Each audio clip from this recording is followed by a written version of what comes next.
Hey everybody, welcome back. This is going to be your video for April 16th. Hopefully so far sequences, and in particular yesterday, arithmetic sequences went pretty well for you.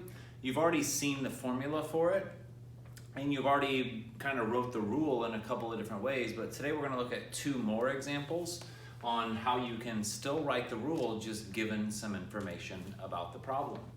So remember, at any time you guys can pause this if you need to write stuff down. So you can pause it, write down the original problem, and then start doing the work with me.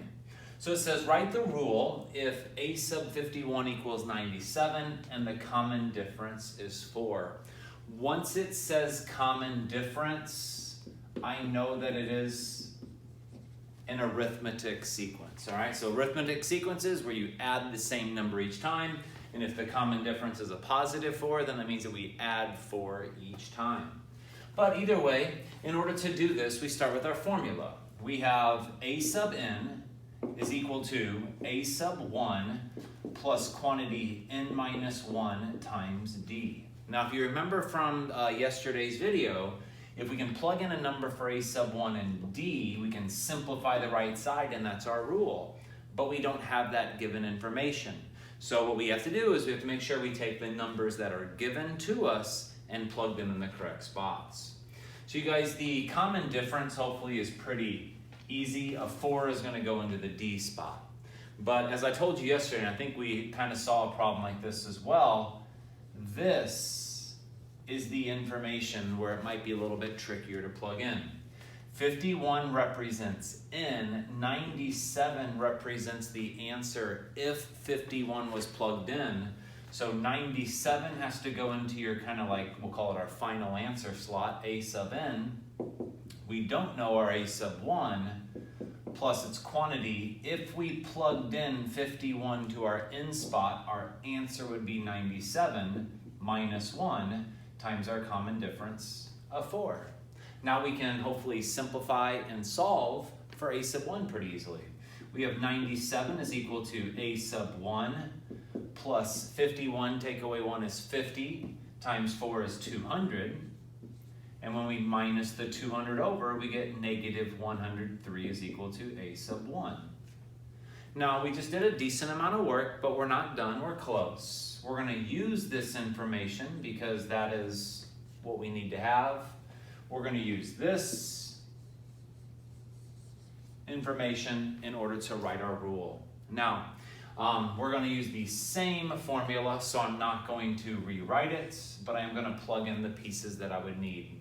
A sub n is equal to, I get to plug in my a sub 1, plus whenever we're writing the rule, we always leave n as a variable, so it's n minus 1 times 4. We'll distribute, combine like terms, and have our rule. A sub n is equal to, now I distribute and combine like terms at the same time. So 4 times n is 4n. 4 times negative 1 is negative 4, and I combine that with negative 103 for negative 107 right away. So you guys can hopefully start doing that as well. Whenever you distribute your common difference, you know that the difference times n is going to be the starting of your rule, and then you just make sure that whatever number value you get back here, you combine like terms, and you're done. All right, you guys, so that is your first example. We're going to move on to our second example. And please remember, you can pause at any time to get caught up. If you want, you could just watch first, listen, and then once all the work is on the board, you can pause it and just copy. All right, so here's number 2, and it's honestly the final problem of the day. So we're going to write a rule, but what we have to make sure we know now is that this information is going to need a little extra information. I'll tell you here. So I'm going to leave it blank for a little bit. We're going to write a rule given a sub 5 equals 48 and a sub 18 equals 22. Now, obviously you might know that it's arithmetic, but that doesn't have to be an arithmetic sequence. there could be any type of sequence that has, this is your 5th term and this is your 18th term. Remember how you got to read these. The 5th term is 48 and the 18th term is 22. So in order to do this problem correctly, I have to tell you that it is an arithmetic sequence. So we're going to hopefully know that because what we've been working on, but in all reality that needs to be stated. So we're going to write a rule given the sequence is arithmetic.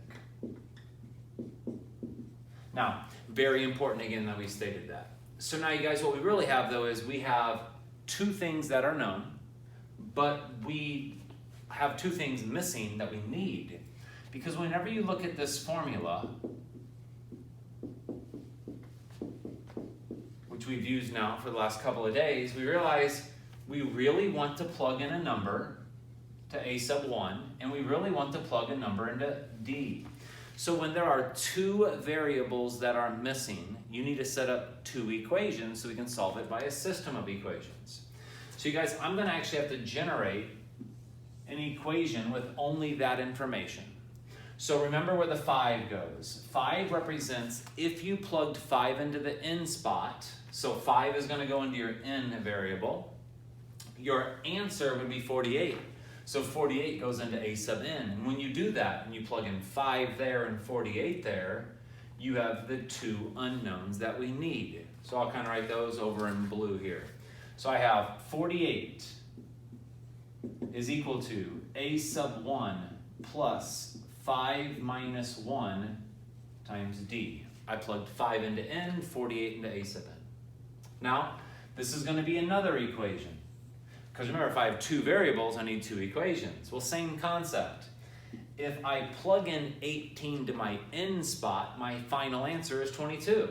So I plug 22 into the final answer, and I plug 18 into n, and I would get 22 is equal to a sub 1 plus 18 take away 1 times d. And then we can simplify these equations. 5 minus 1 is 4. 18 minus 1 is 17. Now you can write a new line if you want to kind of show that work, good for your notes, but in the essence of time, I'm going to write it like so. Now the nice thing is whenever you have this given information, you're going to have a system of equations that is set up perfectly for elimination method, and it's very easy always to cancel out your a sub 1s as long as you run a negative through. So I'm going to run a negative through the bottom equation, or multiply by -1. I'll combine like terms. This will give me an answer of 26. The a sub 1s cancel now. These will give me an answer of -13d. And when I divide by -13, I get -2 is my common difference. Now it's not my final answer, but it's very important. So now I can come back up to this equation and realize, all right, well, I can plug in d. I still need a sub 1. So what you have to do is you have to choose one of the equations up there, plug your d in, and it will give you your a sub 1. I'll actually choose this guy right here. So I have 48 is equal to, I still don't know a sub 1, plus 4 times my d. And at this point, I do know my d now, which is -2. So 4 times -2. 48 is equal to a sub 1 minus 8. And when I add 8 on both sides, 56 is equal to a sub 1. Those were the things that I needed to write my equation. So now I'm ready to plug back in to my formula to write the rule. A sub n is equal to 56 plus quantity n minus 1 times -2. Now remember, to simplify, I combine like terms right away. The n times -2 is -2n. -1 times -2 is +2, and 56 make +58. And that is my arithmetic rule. All right, you guys, so now we're getting into a little bit more abstract problems on how to write the rule as opposed to just given a sequence. There's going to be kind of a review problem on your homework where I'm going to give you the sequence, and you can watch the video from yesterday if you forgot how to write the rule given all those numbers. Okay guys, make sure you are doing all this on a brand new sheet of paper. You're dating it and you're going to be turning it into the Google Doc on Classroom, but here are your 3 homework problems.